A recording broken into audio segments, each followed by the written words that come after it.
going on, Jeromes? Beautiful Monday. I'm just keeping tabs, just like I'm waiting to see the breaking.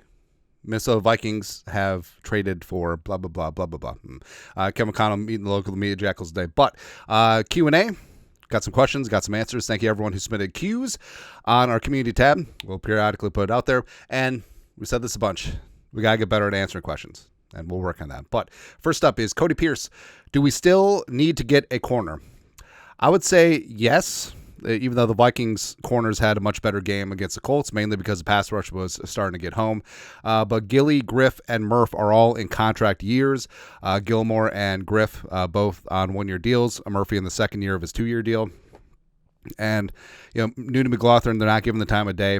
They have Moreau active on Sunday night. Evans, no muss, no fuss there. So I would say yes. And, J.C. Horn obviously would be the dream. But if the Saints are bottoming out and they need to shed some salary, Marshawn Lattimore one time. And I understand that Marshawn Lattimore, the estranged son of Justin Jefferson, but fathers and sons need to be together. And the cat's in the cradle in the silver spoon.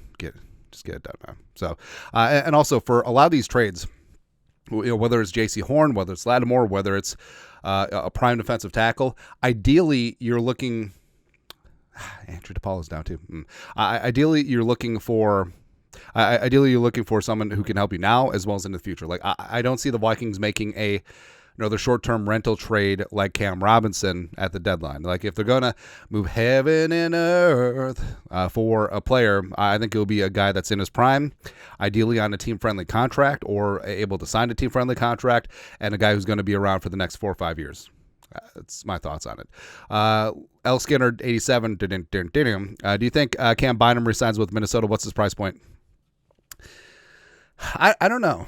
So, the reports are that there have been talks, but nothing concrete. And Beezy is a very valuable member on the back end of this defense, especially with Harrison Smith likely retiring after this season. And, Bynum hasn't had as many splash plays as the previous years, but he's still doing the damn thing on the back end. And in terms of the safety market, with the salary cap going up and up and up, I'm sure that he's looking for, Xavier McKinney, Minka Fitzpatrick type cash, 14, 15, 16 million per year. Are we at that point yet? Don't know. And I think the team, obviously it's one of those spots where, Beezy and his agent want X amount, the team wants X amount. Maybe they'll meet somewhere in the middle. But, if he does hit the open market, that could be interesting. Or, outside of the Vikings tagging Darnold in a tag and trade situation, maybe they use a franchise tag on Cameron Bynum. It isn't out of the realm of possibility. And even though it was a previous administration, the Vikings did tag Anthony Harris back in the day. So who knows with Beezy. Yeah. Also, Rudy Pearl.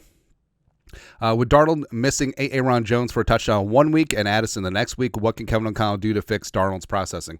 Well, it isn't necessarily all on Darnold. Now, you see the All-22 and you think about Madden and you're just like, well, that guy was open, just throw it to him, right? But a lot of times receivers are just running clears and they're not even in the top three parts of the progression. Now, the tier one quarterbacks, everyone is in play. You've certainly seen that. But with Darnold, I feel like there is a little bit of target fixation, but also that does stem from Kevin O'Connell as well. Like that interception, the second interception where Addison was clearly running free. But if you watch it, Addison was basically running a clear. He didn't really look back at Darnold because he wasn't expecting the football, and he was kind of running at 3/4 speed. But if Darnold would have seen him and tagged him, probably would have been a touchdown. But a large part of that is that they had Jefferson on the dagger route, the deep in cut, and it's something that Kevin O'Connell went to the well, and it's something that Sling and Sam Darnold and Jefferson have hooked up with a multitude of times. I just look at the record injury. Also, Andrew Paul is dinged up too. The hell, man. So many random injuries. But it is part and parcel of, hey, getting some other guys involved early, making easier reads and progressions, and making sure that Darnold just doesn't have the laser focus on Jefferson, because it is a balancing act. And I know it may sound hypocritical because we say feed Jefferson, feed Jefferson, feed Jefferson. But, if it's not there, it's not there. You know what I mean? Yeah. Next. Tyler Richards, we finally got others involved in the passing game, but it felt like as soon as we got a rhythm, we moved back to going to jets and led to picks or 3 and outs, which is checked notes, not good. Not Good.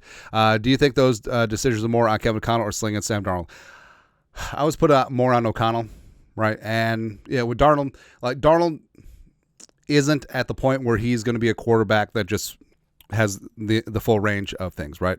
But he is one that's going to follow the sheet music, and he can improvise a bit.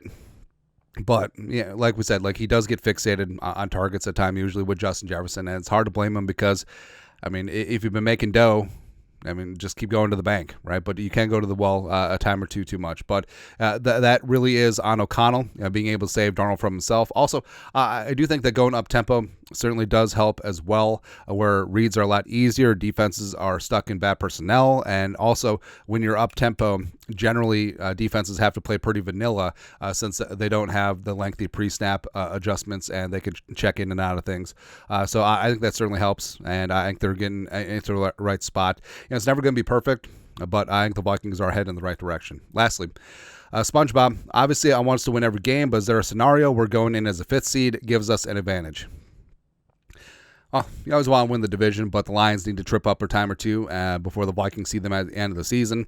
But I don't know, like going in as a 5 seed, you're starting on the road. You're not going to have a home game absent a couple of upsets by the 6 and 7 seeds. So, no, I don't really see it, even though the Vikings, I feel like they've been solid on the road, the whole business trip mentality, but yeah, like keep striving for that 1 seed. I mean, the Lions, stuff happens. Guys get suspended. And I do think that the Vikings have a fighting shot to string together a bunch of really good wins here the next couple weeks and then go from there and maybe have a chance to get the Lions late in the season. And also probably going to see Lions again in the postseason. Much rather be at historic US Bank Stadium than whatever stadium they call home. Anyways, but that's it. Q&A for this beautiful Monday. You guys are the best you know what to do. Skol, production value.